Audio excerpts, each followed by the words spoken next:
What's up? What's up? What is up? It's another opportunity because it's a Friday to get together and record the experience known as the Ball Hog Sports Talk, where sports, business, and entertainment collide.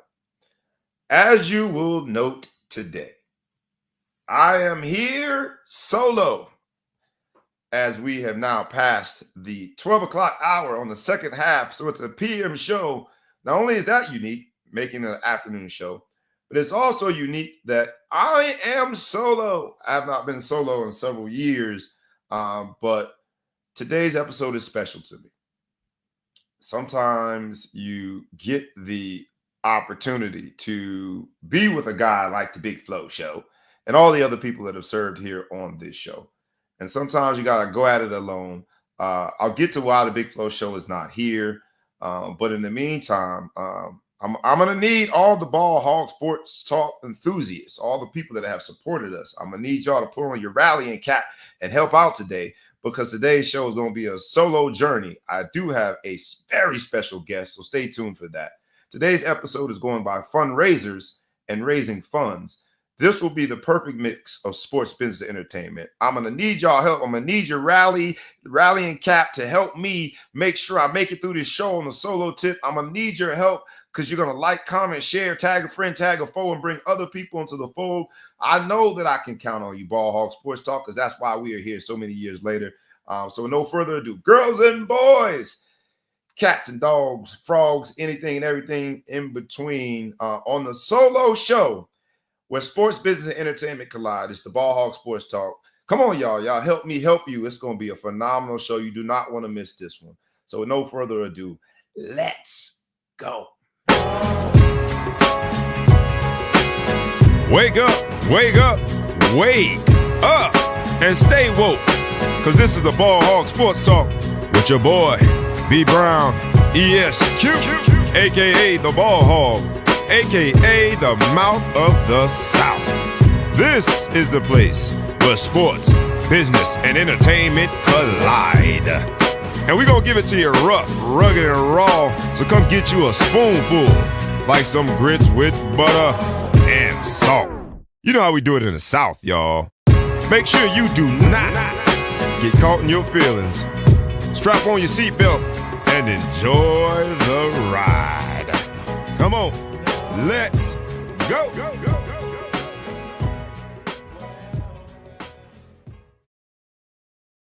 Once again, it's on. Once again, it's on. I get the pleasure of being in front of this microphone, normally with my man, the Big Flow Show. And I'm still going to give him his introduction, although he is not here. I'm going to tell you why.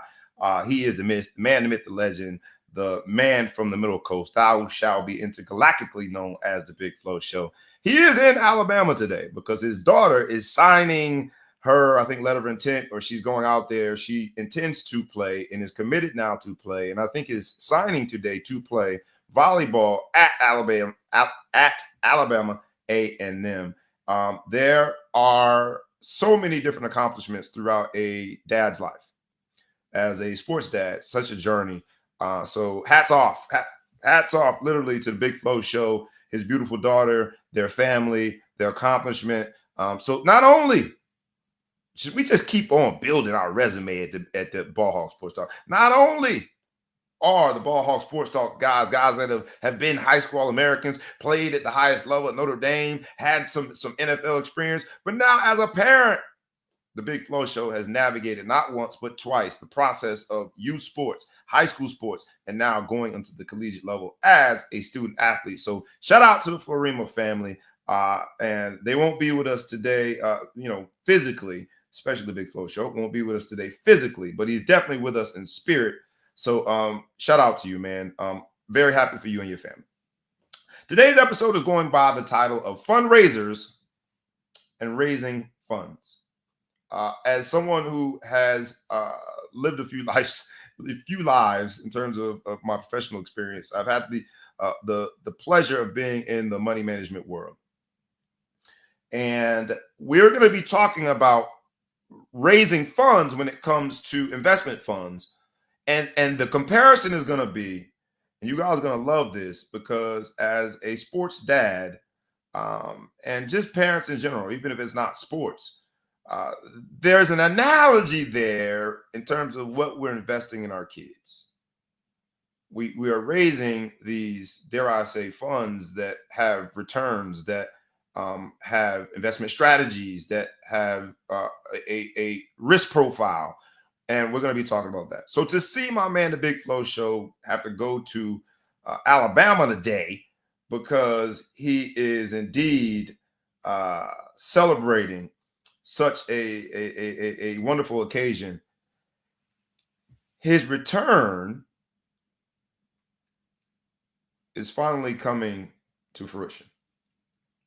All of the volleyball tournaments that he went to, all the sacrifices he made, waking up early, making sure that the nutrition is right, making sure the workout is right, making sure the commitment is right, making sure that he finds the right program, spending all the money in order to be a part of these volleyball clubs, the return is starting to make itself clear. Back up for a second. And fundraisers, because a lot of you who are in the audience today, a lot of you who will listen to this recording have got a text from me that says something about this youth football experience and supporting our kids and trying to get to our goal. So you've realized that in this fundraising effort, I'm a fundraiser. Why would somebody, I know y'all asking it, like, why would somebody with a job, I got too many jobs. I got a job, I'm a political figure, elected official. Why would somebody invest that much energy into keep on texting me about this doggone fundraiser? And you're going to see why. I invest in kids. I invest in their dreams. I invest in an extension to those kids, their parents.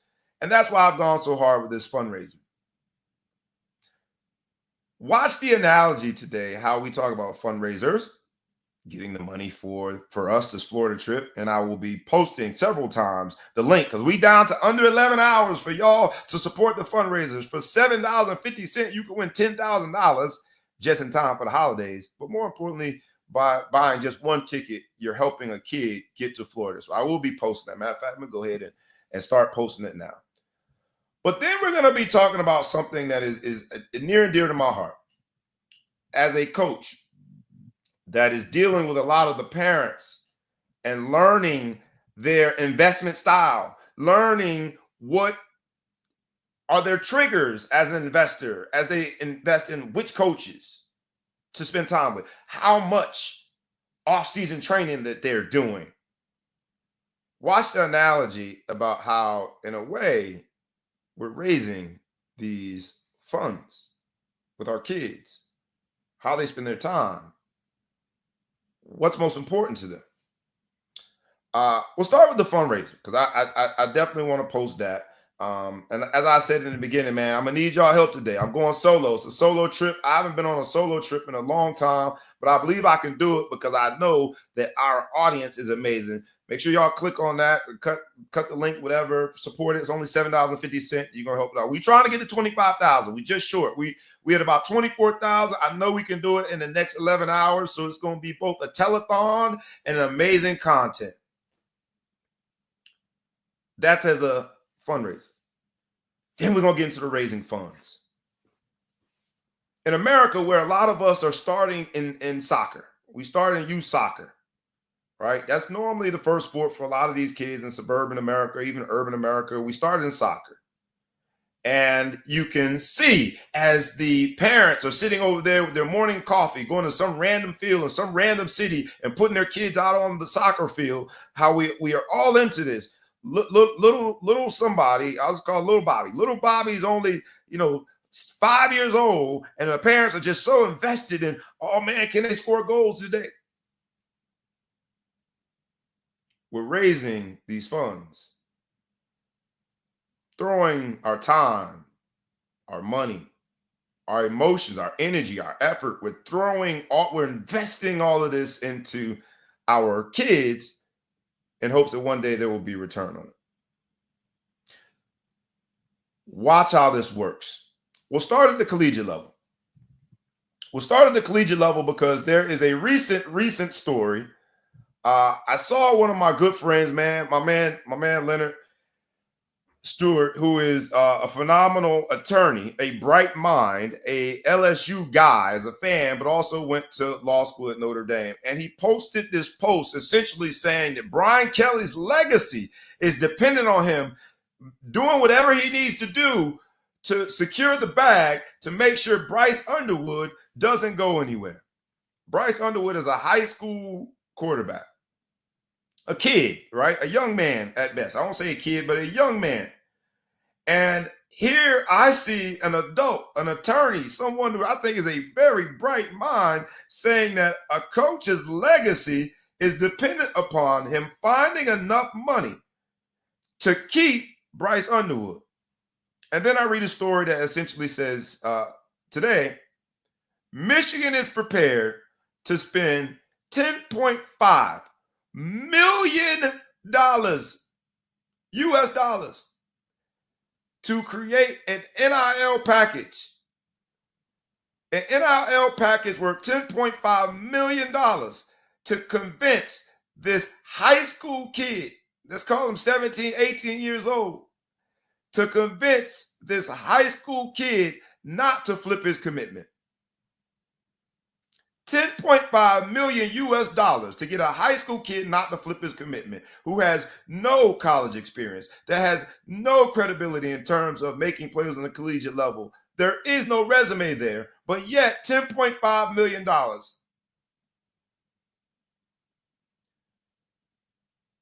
That's astronomical to know that that's where we are in the still in the early stages of what NIL is. B, I want to know what y'all think. Is any high school quarterback worth $10.5 million? Is a high school quarterback and being able to flip that quarterback for Michigan, and people have said that their coach, who's a new coach and sort of on the hot seat already, young black coach, because they go from a national championship, they struggled a little bit this year with a few losses, and they'll probably go to a bowl that's nowhere near the college football playoffs in terms of its prestige. But people have already put him on the hot seat. So his success, his acceptance, his value in terms of the Michigan faithful is based on flipping this kid from LSU to Michigan. Brian Kelly, a very successful, the most successful coach in Notre Dame's history, had a very successful run at Cincinnati. And this coach, to see someone say his legacy is based on his ability to find the money to flip Bryce Underwood, to make sure he does not flip, to find enough money to counter the potential Michigan deal, if you will, is mind-blowing. So for those of you who are a part of this live recording, I ask you, is Bryce Underwood or any high school quarterback worth $10.5 million US dollars over 4 years? I ain't no mathematician, but I know that's at least over $2 million a year that this kid has to be worth in order for this deal to make sense. We're talking about fundraisers and raising funds. It's about investments. It's the Ball Hog Sports Talk, where sports, business, and entertainment collide. Investments. Is this investment worth it? I ask, what do you think? The mere fact that we have these numbers,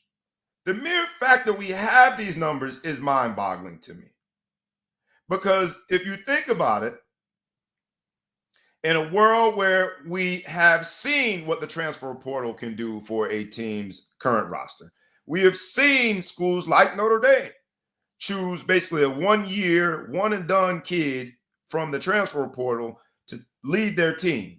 The last 2 iterations of Notre Dame starting quarterbacks, have been just that.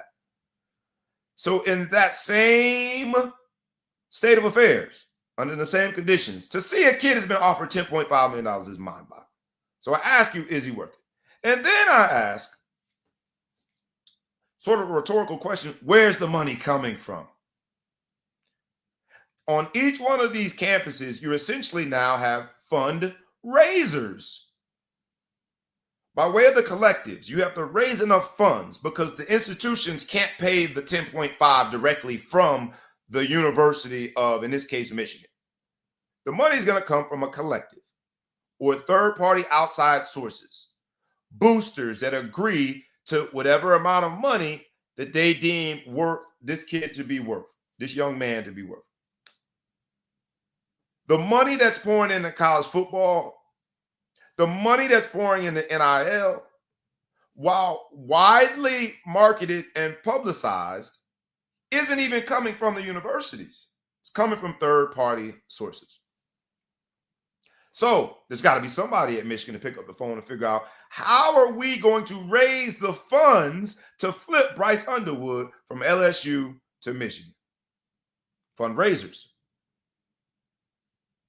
I just got back from San Diego, where I was at the International Foundation of Employee Benefit Funds, where I'm there in a capacity to talk to some of the business managers from the respective unions. That's labor. You can think of the Teamsters and SEIU, and you go down the list of all of the major labor union organizations. What they normally do when you're part of a union, they also offer you, as a union member, access to invest in their Taft-Hartley or retirement fund. If I get paid $100, maybe I devote $10 to this fund, managed by someone that the union or the business managers at the union deem worthy of being a good investor. They're there talking about returns, performance, all of these things. It's eerily similar to sports now. That you've got someone on campus trying to figure out how to source the funds to go get Bryce Underwood to flip his commitment. Fundraising. It's eerily similar to college football, because each one of these unions are deciding which money manager to put their money in, based on what are they invested in? What is my exposure in this particular investment strategy, or this in particular product, and diversifying your portfolio. It's eerily similar to college football now, because these money managers are essentially the coaches. Who are you going to invest in? Who has the best track record of sending guys to the NFL? It's eerily similar to the institutions. Who are you going to invest in? What are you most attracted to? Does the school need to be a good academic school? It's now becoming eerily similar as a youth football coach dealing with 13U, trying to help parents, in some cases just the kids, navigate going from youth football to high school. It's eerily similar to now your high school choices. I've got 13-year-old kids that are deciding where to go to school next year, which money manager to invest in, which head coach, which institution is notorious for getting their kids to the next level, Power 5, which school is playing some of the top competition so they get exposure. It's eerily similar. And as I'm at this conference in San Diego, watching these Taft-Hartley plans, right, and these fund participants, people that take their hard-earned money after working in some form of labor all day, being a part of the union is how they got there. But these are hardworking people that are taking their money and investing in this particular money manager blindly. They don't know what's going to come back. It's eerily similar to it, as these parents are trying to decide, which school should my kid go to? Which coach can I trust with my child? Why? Because just like the labor worker is taking their hard-earned money and investing with this asset manager, just like that, this parent has spent all of them Saturdays going to games, all these off seasons hiring trainers, all of these weekends traveling to games out of town. The investment dollars in youth sports, we couldn't even measure it. It's countless at this point. That's today's episode. It's the Ball Hog Sports Talk, where sports, business, and entertainment collide. We are talking about fund managers, fundraisers, if you will, and raising funds. The raising funds part is you raised this. I don't want to just diminish the kid to being a fund, but just for the analogy here, you raised this kid that you've invested in. You're the one that spent the time. You're the one that made the sacrifices. And now you want a return on that investment. There was an article that talked about Coach Prime and how much of a return he has on his investment. Hate Coach Prime all you want, but what is undeniable, objectively true, is that Coach Prime, a Hall of Fame, first ballot Hall of Fame, arguably the best defensive back of all time, a man that had a high-paying CBS job, and I think he was on Fox and NFL TV. He had all of these high-paying, high-profile positions that he gave up to initially be a high school coach and invest in his two boys. He then used that and parlayed it into being a college coach at the HBCU level. Everybody thought he was crazy. Why are you going to Jackson State? He took all the heat. Oh, he can't turn around Jackson State. He's making it about himself and not about the school. People, even alum that were benefiting from all of the windfall of cash that was associated with Coach Prime, had things to say. He put himself out there because why? He was raising his funds. He was investing in his boys, and there was return on his investment that none of us could see. Now look at it. It's eerily similar.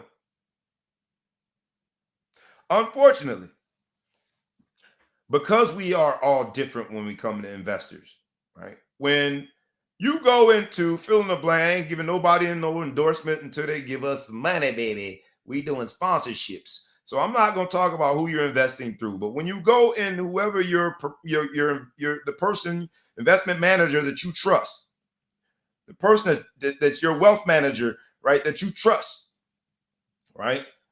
The only difference is a wealth manager and an asset manager is normally the wealth manager is dealing with individuals and families. The wealth manager is dealing with huge funds like the Taft-Hartley funds that have thousands and in some cases hundreds of thousands of participants that are investing. That's the only difference. But when you go in there, they're trying to figure out what is your risk appetite? What is your profile? How long do you plan to invest? How old are you?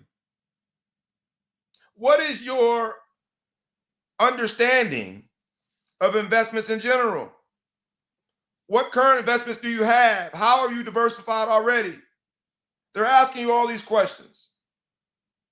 And the same thing is true in college when you're making the decision.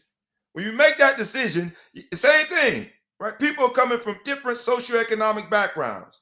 People are coming from different educational backgrounds. People are coming from different experiences, right? I go in having been an All-American in high school, having been a starter at a Power 5 school, having been someone that at least got my cup of coffee and lived my dream in the NFL. I'm going in as a different investor in these high schools. I'm asking different questions.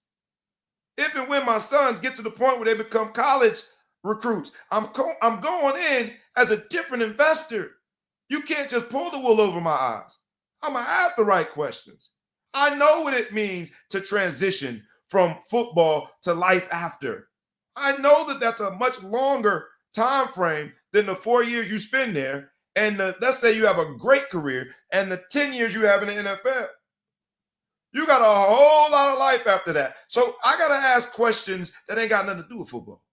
They got something to do with education. They got something to do with, your health benefits, taking care of them, the transition, having a network. I'm asking questions because I've experienced the ride. I'm a different investor. It's unbelievably similar. And in this day and age, my man, Coach D. Brown, what's up, my brother, who's also an investor.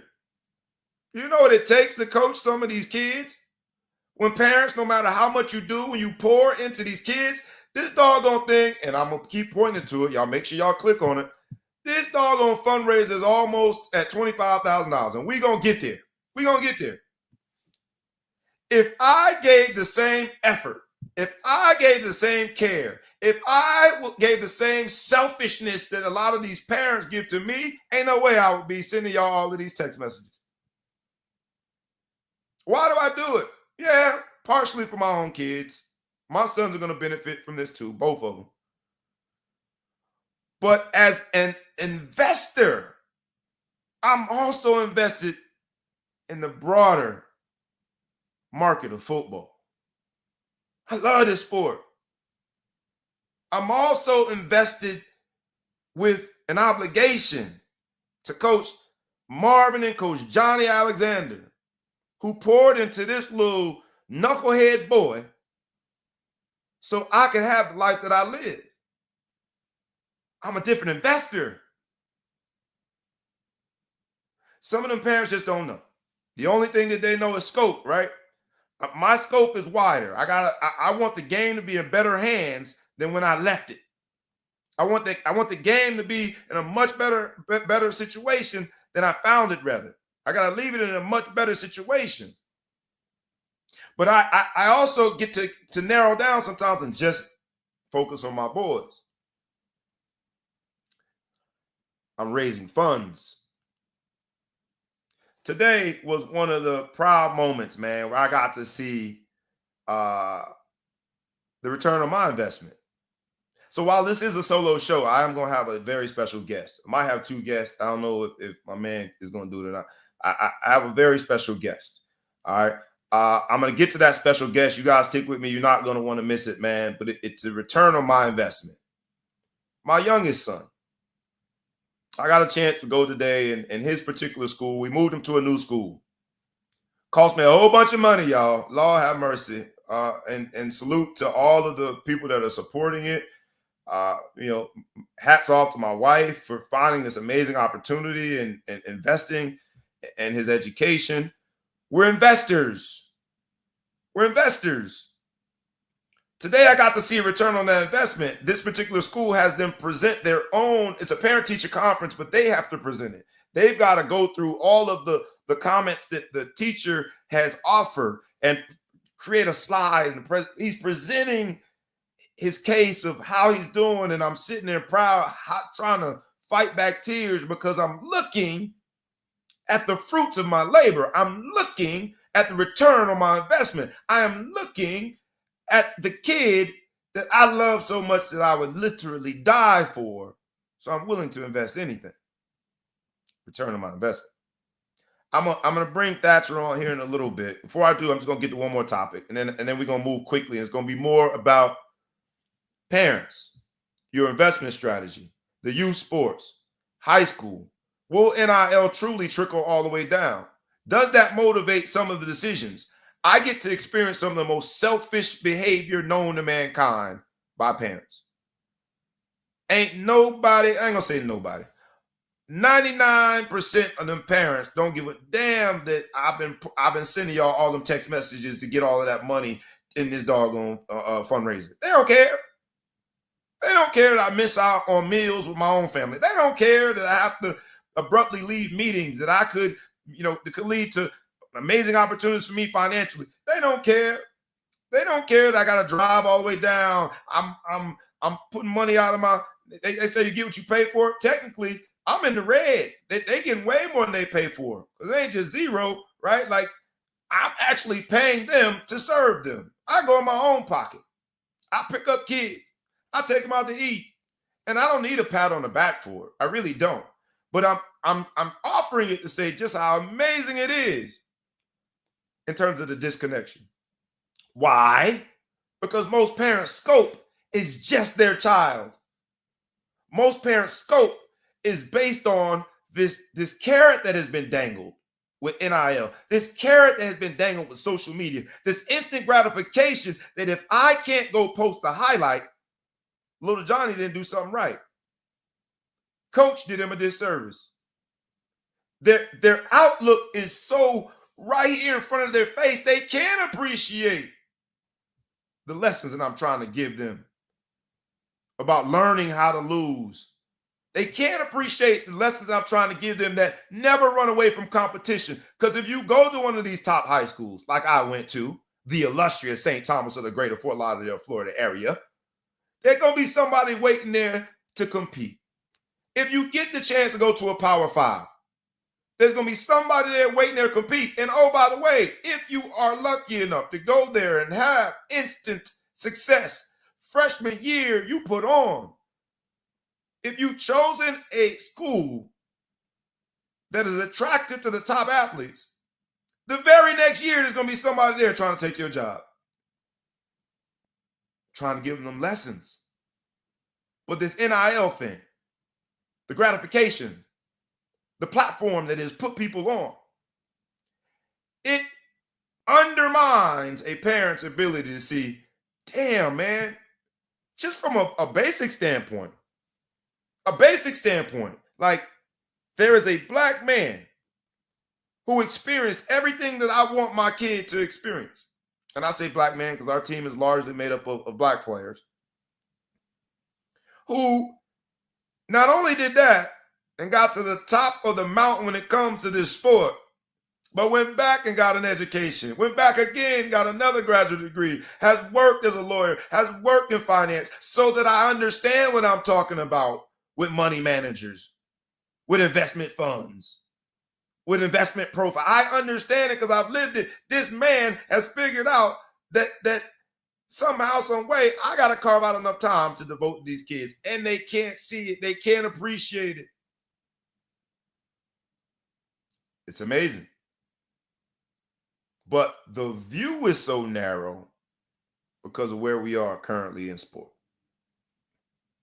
I wanted to at least talk about the new college football playoff, and then I'm going to bring on the other man, the myth, the legend, the little kid who looks like me and acts like me.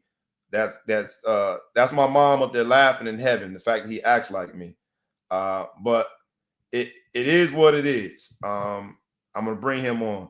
The college football playoffs is now expanded.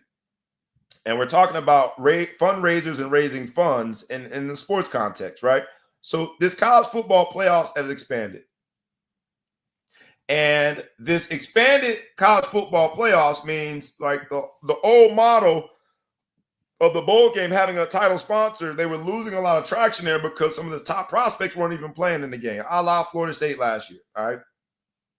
Now you've got more meaningful games because you've expanded, and so you've got the 12 playoff system, and what it has done is has gotten more sponsors involved because there are more games. Fundraisers.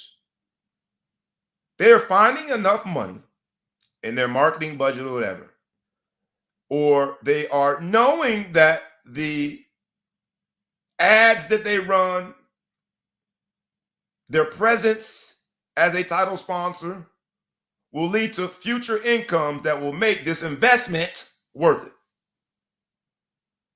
So even from a view that's more of a 30,000-foot view, it's like you see the investment pool growing. You see the number of companies, brands that are now investing in college football. The money is definitely there. It's going to keep, I think, creating a situation that the younger you are, the more you see the money in it. My challenge to these universities, my own university too, presenting, is that make sure that the young people understand their role in this investment space, in this investment cycle, and also understand their worth. It'll be good to see what happens with the college football playoffs. I do like the fact that there are some additional sponsors out there. You know, you see names that are more like local. We see Shaw Floors. I ain't heard of Shaw Floors, but they are now a part of this old sponsor list. The Art of Sport is the LA Bowl. I never in a million years, right? You got these additional brands that are now invested in this whole thing, this big, huge business called college football. Eckrich, official smoked sausage and deli meat of CFP. Just really interesting, man, to see the expansion of it. So the next time we had this philosophical soapbox conversation about the money that the kids are getting, the one that I started with, Bryce Underwood, that the boosters and the collectors are creating appreciate this new ecosystem, this new economy, this kind of economy of scale that is college football. Let me know what you guys think about it in the comments. You see that the link is in the comments. You see that the link is in the comments. Make sure you support. We got, was it 1 o'clock? I got 10 hours to get this fundraiser to $25,000. We just short of, we need about $1,100. So with $7.50, you could be a part of it. You get us closer there. Go support our kids. Go support our kids. Invest in these kids. Yeah, we're going to represent New Jersey. Go down there and win us a national championship. So invest in our kids. That's why you got so many text messages from me. If you haven't gotten one yet, you're probably going to get one this afternoon. Or save me the need to go send you the text. Just go click on the link. Click on the link. Click on the link. Click on the link. Matter of fact, I'm going to put the link in there again. All right. My man, what's up, Brian Barth? Says the NIL payments have killed the autograph market by making it impossible to get deals done that economic sense. The greed has killed it. What's up, B? B has been in that space for a long time, memorabilia, doing autograph shows, has at least given me 1 or 2 checks to show up at something, has been really good at it in the memorabilia space. It is the interruption of all of these other things related to college football. Like it's like the retail industry being under attack because of e-commerce and cutting the middleman out a lot of times when these NIL deals are done. We haven't found the sound flooring yet on what NIL is going to look like, but it is interesting to see how it's impacted your business. Always good to see you on here, brother. Please chime in with any topic, man, because not many people with more experience in this space and the commerce related to sport than you. And the Ball Hog Sports Talk is where sports, business, and entertainment collide. My man Brian's done shows with a lot of the WWE folk. He's done memorabilia, terms of money. I don't even know if he could ever count how much money he's done in revenue related to memorabilia, and it's all based on sports. So you are definitely in the right place. The Ball Hog Sports Talk with sports, business, entertainment collide. Appreciate you chiming in, B. Now I'm going to move forward, man. So that's the global view of college football. A NIL deal worth $10.5 million just to flip a 17, 18-year-old kid. Woo, never in a million years did I think that. And it is public, right? Those kind of deals used to be handshakes, wink, wink, under the table. It's public. And to know that while the university is being associated with this $10.5 million, the university just has to find the sourcing. They're a fundraiser. They got to go find the sourcing for the money. It's mind-boggling. Beyond me. But that's where we are. Now let's get into the raising funds. I told you that there's a special guest today. My special guest is none other than Thatcher Anson Brown. Thatcher Anson Brown is not only a gentleman who eats up all my food. I'm talking about all the food he eats at my house. Not only is he that gentleman, he's also someone who in several ways saved his dad's life, as you guys know, and I'll tell the very quick 3-second Cliff Notes version of it. Thatcher was born the day before my mother passed. My mother and I were very, very close. You talk about being a fundraiser and raising funds. My mom invested in me. That's how I ended up at the illustrious St. Thomas Aquinas of the greater Fort Lauderdale area. That's how I ended up benefiting from people like Coach Johnny and Coach Marvin Alexander, because my mother would take me in those Saturday mornings and drop me off and trust those men that they would not only help me become a better athlete, but become a better human. She invested in me. And so I used to remember how proud she was when all of the All-American letters would come in and all the letters from colleges would come in. I remember how proud she was, but I couldn't really appreciate it until I became a dad. It's the return on her investment. Today, I got to see return on my investment. I'll say publicly, Mr. Thatcher Anson Brown, who before I made him change his name had T Money up there just to show you his personality. I'm telling you publicly, I was proud of the way you presented yourself and your parent-teacher presentation today. You did a phenomenal job. Thank you. Having said that, with no further ado, boys and girls, cats and dogs, and even frogs, introducing to you Thatcher Anson Brown. Say what's up to the people, man. What's up? Mr. Thatcher Anson Brown, as you can see, he's been backstage for a little while, being very patient. We exercising and testing the exercise of patience with Mr. Thatcher Anson Brown. As you can see, I've talked about this fundraiser several times. The beneficiary of this fundraiser will be kids like you. It'll be kids that are on your team, kids that are on my team. I'm the 13U coach. Thatcher plays on the 11U team. They're playing in the championship too. If they win on Sunday, they advance and qualify for Florida as well. We both plan to win. We both plan to qualify. That is our plan.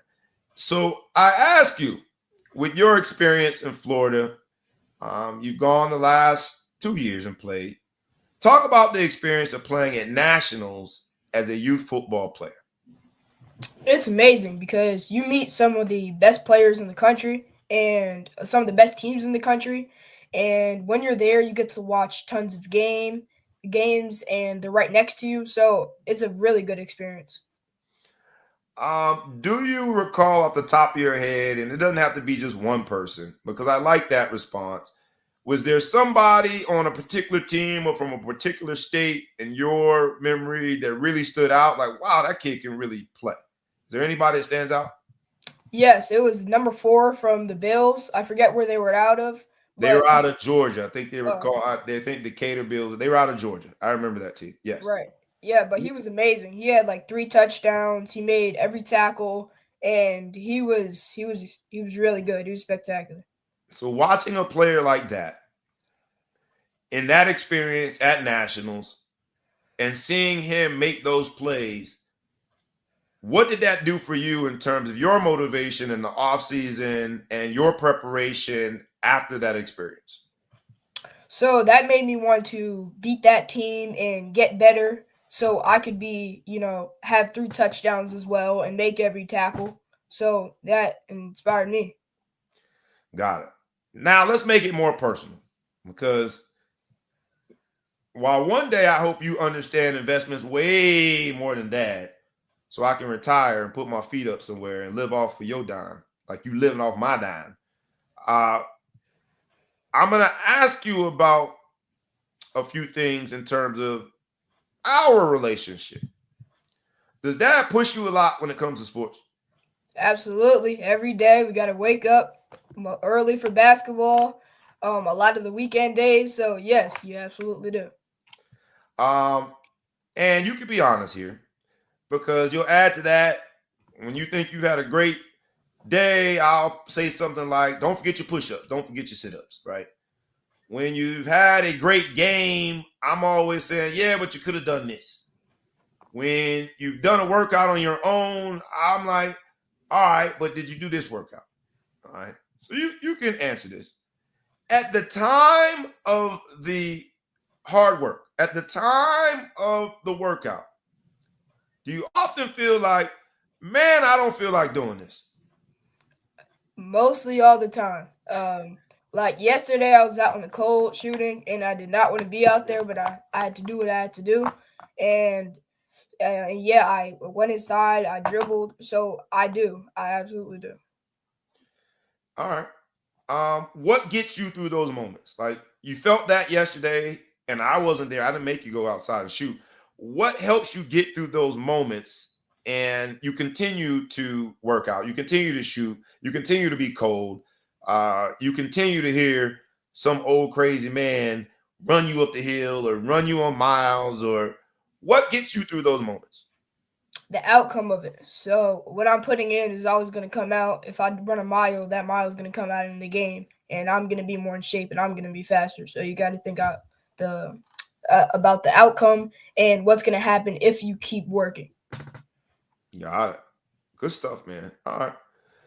Last question, man, and I'm gonna let you go. No, 2 questions. First, because we were in a parent-teacher conference earlier at your big brother school, and a teacher had the audacity to ask who was the best athlete in the house. I didn't even think it was a question. So I'll ask you, who is the best athlete in the house? It's not a discussion. It's obviously me. I'm the fastest in the house. I could jump the highest in the house. Oh, So it's God. not even close. Let's get the point across. The point across. All right. Fastest and jump the highest. Oh, my gosh. As y'all can see, he's a very confident kid, even if he's delirious. I'll try to edit that part out. All right. So here is the last question. As you prepare to go to Florida this year, knowing that this fundraiser is going to help us get there, if you had to tell somebody deciding if they were going to spend their hard-earned money, because they're going to invest, that's an investment. While it's $7.50 to buy one ticket, that's their $7.50. They ain't got to give it to you.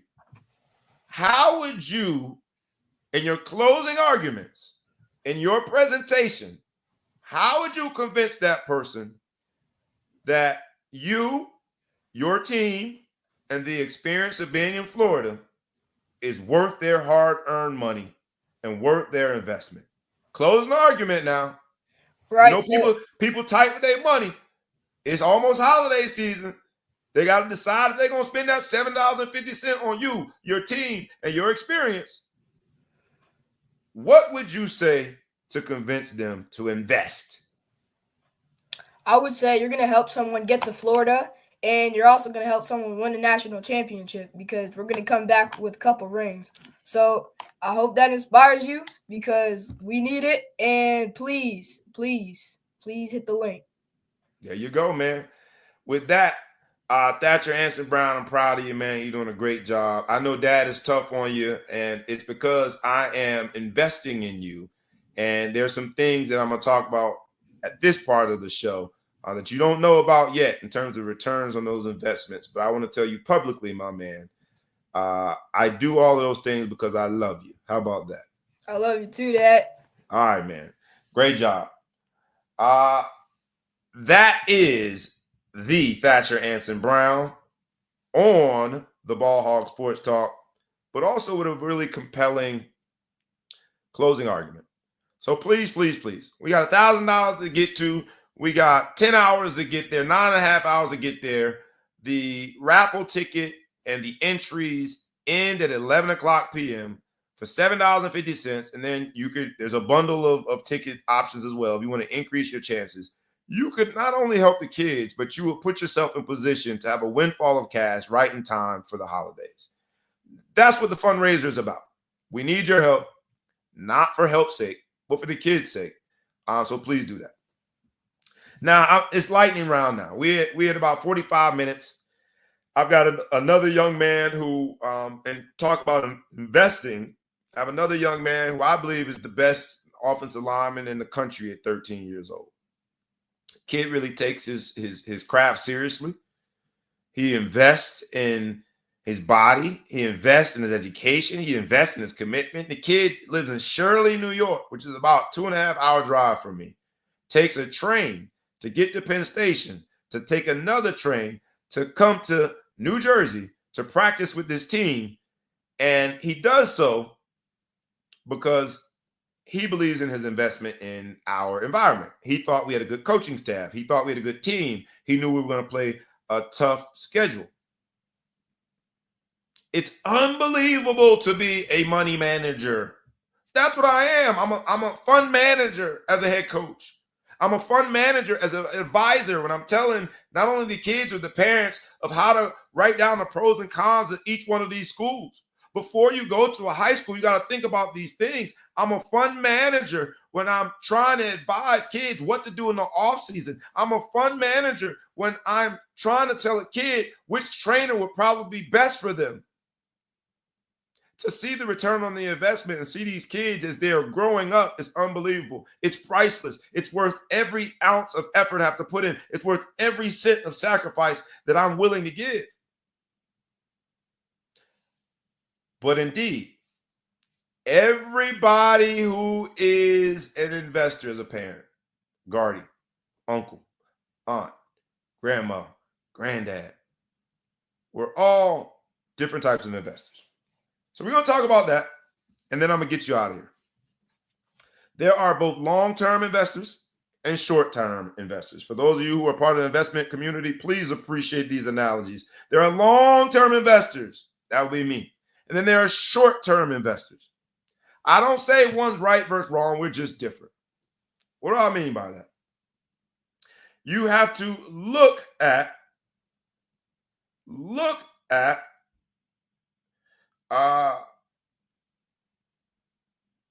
what is triggering and motivating a parent to make certain decisions. I've got parents that have decided to come to my travel program. They left places where they would have been the featured player. Featured player meaning they're going to touch the ball an unlimited amount of times every game. Featured player meaning they're going to play offense, they're going to play defense, they're going to play this position, that position. They're going to be the star of the team. And I think that they came over here because they wanted to be with better competition. I think they came over here because they wanted to be coached by someone that's had the experiences that I talked about. I think they came over here because they want to be a part of a more disciplined approach. In some cases, it works out. In other cases, it does not. And all too often, especially now that, click on that link, that I'm going through such a strenuous uphill battle just trying to raise the money to get kids to go to Florida. Often, my family, my friends, my coworkers, my associates, people that I find to be people that I look up to and that I trust and that I admire have asked me, man, why do you go so hard for those kids? In certain situations with certain kids, with certain parents, when it doesn't work out, I got to be honest, my knee-jerk reaction is to ask the same question because the parent, short-term investor, only wants their kid to start every game, only wants their kid to touch the ball a certain number of games, only wants their kids to make sure they have highlights because these short-term investors, stick with me here, the parent that is dying to get to their phone and post that highlight just can't understand a long-term investment view. My kids, that's why my man Thatch had Thatcher Brown up there. Notice that my name is at B Brown ESQ. Thatcher can't put at such and such because he doesn't have an Instagram handle. At least not above ground. I ain't dumb enough to think that the kids don't do what they do, but not one supported by dad, not one encouraged and managed by dad. And he's in 6th grade. His big brother, Deuce Brown, Bray Brown, doesn't have Instagram yet. Why? And I'll tell you why. For me as a long-term investor, what I feel as though social media has done, and I've said this several times on this show, so this shouldn't be surprising to anyone that has listened any time before, is that what we do as parents, what we do as investors in these funds, raising these funds, is we make the sideshow the main thing. If all you want is to be the feature of a highlight reel, if all you want is to be able to post after every practice, after every game, some amazing play, if that's all you want, there's no way you can appreciate what I'm saying to you. There's no way you can appreciate, no, I got to teach them discipline. I got to teach them to be a good teammate.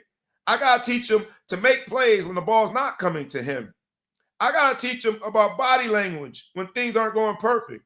I got to teach them how to face the tough competition, lose, get back up, and work even harder. Long-term investment strategy. Not everyone can appreciate that. It is amazing to see the different investment profiles. Some parents just don't get it. I don't think in this day and age, I don't think that parents consider their role in creating a jerk. When social media and the ability to post and highlight becomes the main thing, when some of these kids in youth sports, we talked about will NIL trickle down. Some of these kids already have a brand associated with their name. Literally, they're a brand. 10, 11 years old, they're a brand. When that becomes the main thing, when you don't care about teamwork, when you don't care about being selfless, when you don't care about everybody sharing in the success, because that undermines your ability to go post a highlight. We as parents, we as coaches that subscribe to that notion, we are creating the jerk. And then years later, we'll be shocked that, oh, the kid has changed teams 20 times. We'll be shocked that the kid doesn't know how to respect authority. The kid is using profanity in the direction of it. We'll be shocked. But we did it to them. For me, a long-term investor, I don't want my son to be jerks. So we're gonna focus on the main thing. Y'all heard Thatcher talk about how hard I work him, and he was being nice. He was being nice because he know he got to stay at this house tonight. He know that he can't get fed but by me. So he was being nice. I'm tough on my boys. I'm tough on them because I'm a long-term investor. I know that if things work out and they go to one of these prominent high schools, they're going to be met with a tough coach. They're going to be met with a high standard. I couldn't stay in the situation that I was in. I wanted to go find more competition, was how I got to the Dark Knights, because I wanted them to be prepared. I needed them to be prepared for when it happens. If you go to one of these schools, every year someone's trying to take your job. Every year they're recruiting, or now you're allowed to recruit in New Jersey. They're recruiting kids for your position. Every year they're looking for the next shiny red object. I needed them to be prepared for that. Long-term investor. We have parents that are running away from competition. They don't want to go anywhere that their kid is not the sole focus of the offense, the sole focus of the defense, the sole focus of the team, the sole focus of the attention, the sole focus, so they can go get instant gratification. That's why it's called Instagram.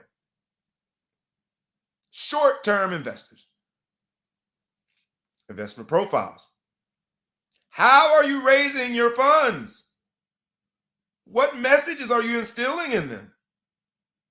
What is your time horizon in terms of your return on your investment? Coach Prime years ago gave up so many things because he had a long-term horizon, long-term view on his investments. Now it's returning. I fear that if we keep going down this rabbit hole and all the investing is short-term into the fund that is our kid, when it's all said and done, they won't be ready for the long race to go to these schools, to take advantage of the education, to take advantage of the network and the opportunities. I'm advising the parents that are listening to think about the education at a high school. I'm advising the parents that will listen to think about the network of that high school. Not just, are they good right now?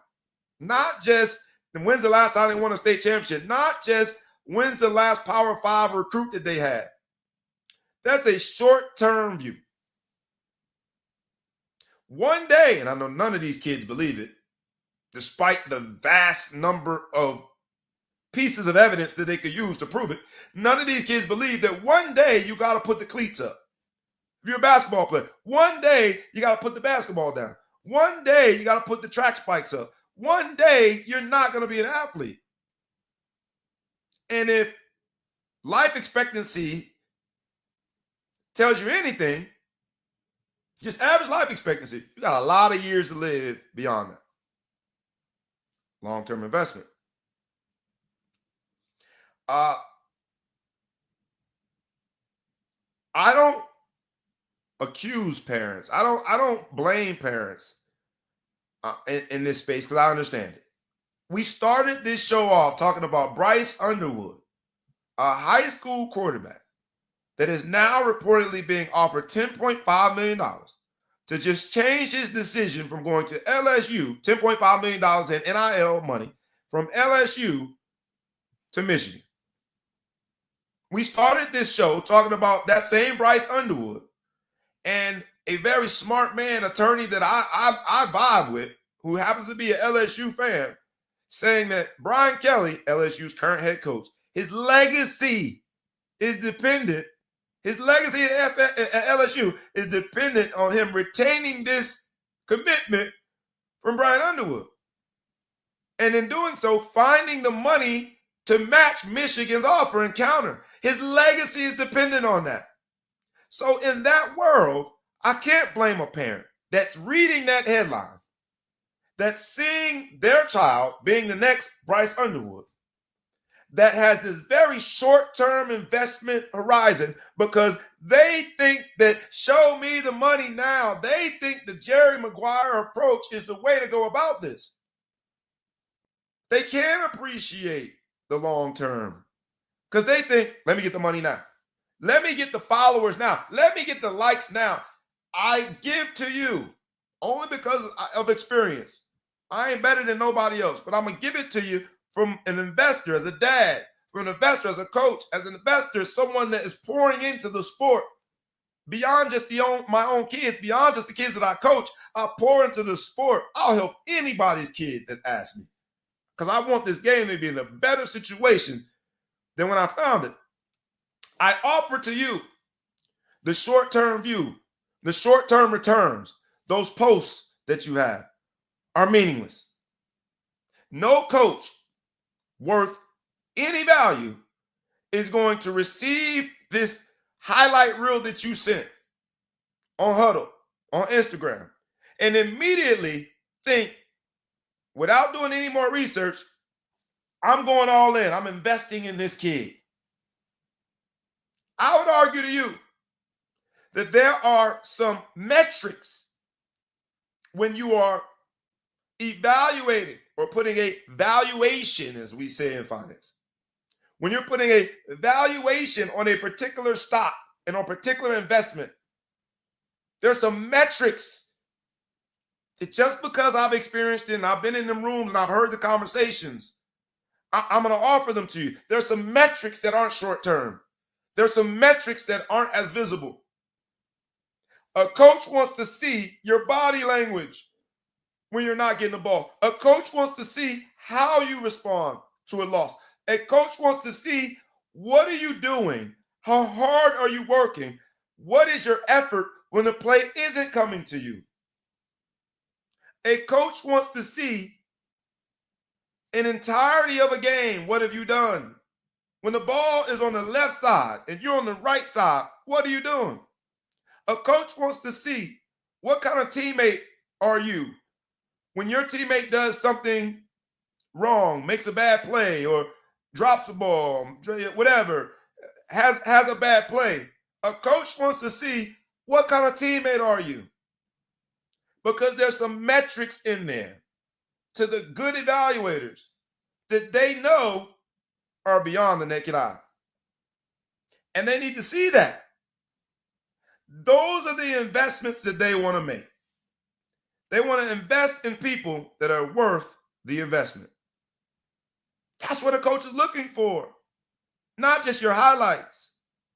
A coach wants to see, how do you respond to a tough coach, a crazy man like Coach Bobby? I met a young lady, not met, we've known each other, but I didn't realize that this is what she does. She's really into the Zodiacs, and I'm going to get her on here at some point. I'm going to get her on the show because it was a wonderful exchange. And we're talking, and something happened, and it's her birthday, actually. Happy birthday to her. And she's talking about how Scorpios run the world, this, that, and the other. And she's talking to another Scorpio whose birthday had just expired. This is just north of midnight. And so one guy just had his birthday, passes the torch to another woman who is her birthday. And they're telling me how Scorpios run the world. I then tell her, I'm not going to debate that. Not tonight, not in this moment.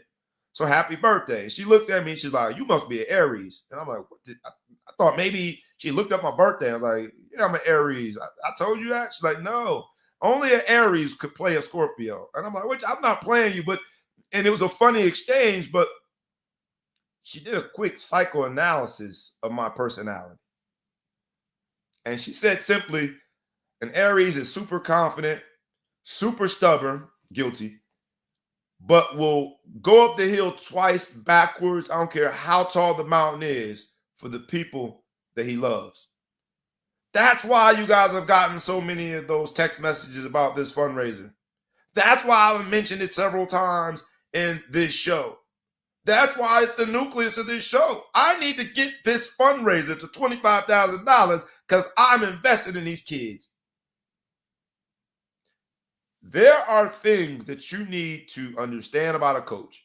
If he or she's going to be your money manager, the person that's managing your career, to know whether or not that's a good investment. If that's the person I should let coach me.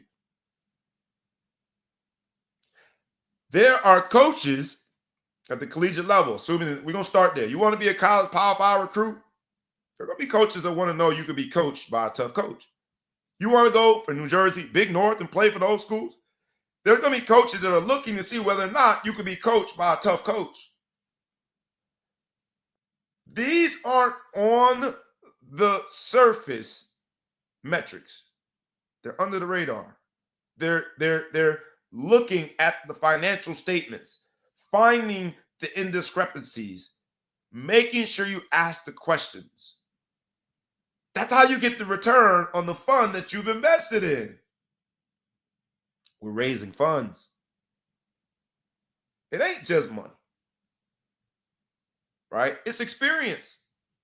After years and years, the same person is telling me how one of her daughters doesn't want to play volleyball anymore. She's resting it really largely on one of the coaches and one of the experiences that she had.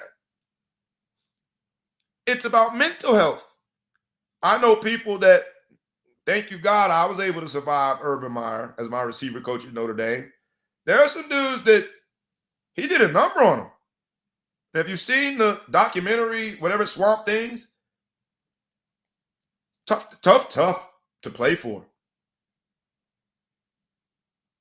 But, and the big but is this, I'm encouraging those who would listen, and everybody's not going to listen, right?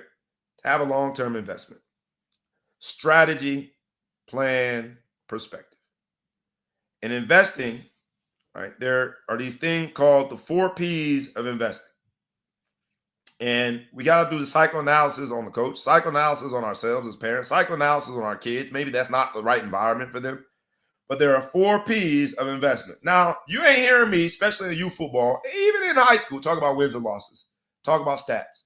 You know how many people went got Power 5 scholarships without the 4 or 5-star rating? Because beyond the stats, coaches are looking for certain things to invest in. You don't hear me talk about that. But the 4 P's of investing are simply this. Now, I'm going to let you go with this. Philosophy, process, people, and performance. What is your investment philosophy? From the very beginning, I tell parents, I'm hard to deal with, but I'm prepare your kid, especially as we got into 13U. I'm going to prepare your kid for high school. That was my investment philosophy.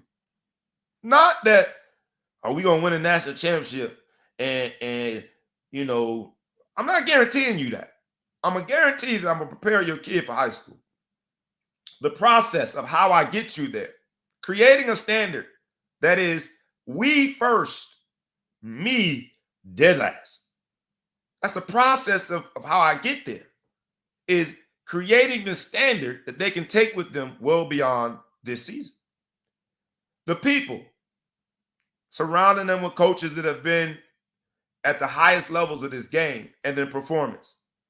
Most people think performance is wins and losses, right? The equivalent of performance and investment, like you look at your 1 year, your 3 year, your 5 year, your 7 year, you look at your track record and determine what your performance is as a money manager.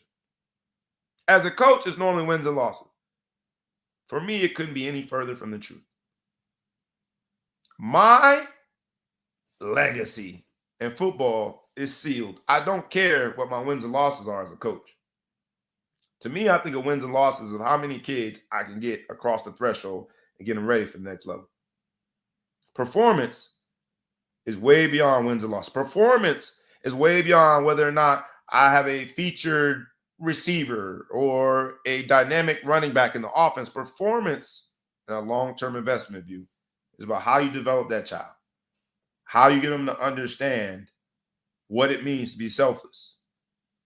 We all know the term of a trust fund, which just is a legal arrangement that allows individuals to place assets in a special account to benefit another person or entity.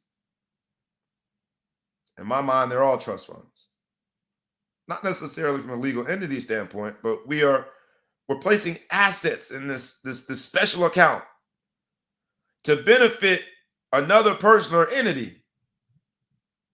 We're pouring into these kids to benefit the community that they will eventually lead, the family that they would eventually lead and grow, build, and lead.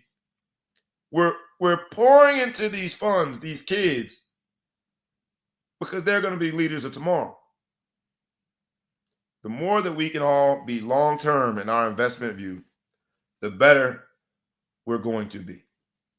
In investment worlds, there's these things called alpha and beta. Alpha is basically the money that you make beyond the market, beyond the benchmark. Beta is the systemic risk of what goes on in the market itself, normally global markets, and it's compared just to the market. Ironically, we use alpha and beta to talk about personalities a lot.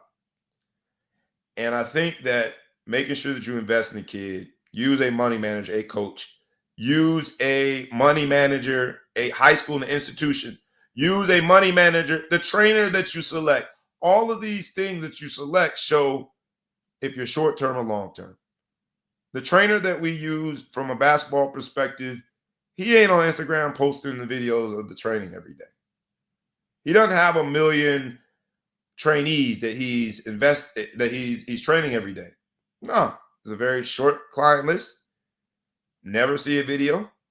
It's more of a relationship. He's invested in my child as well. Comes to games, sit back, gives analysis, because we connect on our philosophies, a long-term investment view. Now, if this has not been the ultimate example of how the Ball Hog Sports Talk is different than any other sports podcast out there, I went on a solo show today without my man Big Flo Show. I talked about so many different things when it comes to what we are really doing by pouring into these kids. I did so because the fundraiser, our 50-50 raffle, led me here. But I did so because I have used this sport, or the collection of sports that I participated in. I've used the opportunities that people like Coach Johnny Marvin Alexander provided me. I used opportunities that the late, great Betty Brown created for me to be in this position. And these are the returns on my investments. And I'm asking you to help me share them with other people. So click on that link. Let's get it to 25,000. And congratulations to my man Big Flo Show, as your daughter has signed her volleyball scholarship. With that, this episode that's going by the title of Fundraisers and Raising Funds is coming to an end. We are the Ball Hog Sports Talk, where sports, business, and entertainment collide. I am your boy, B. Brown, ESQ, a.k.a. the Ball Hog, a.k.a. the Mouth of the South, a.k.a. Mr. Cecil Lewis, a.k.a. Breezy, a.k.a. the Councilman, a.k.a. Coach Bobby. And I am coming to you asking you to support our fundraiser. Let's get it to $25,000.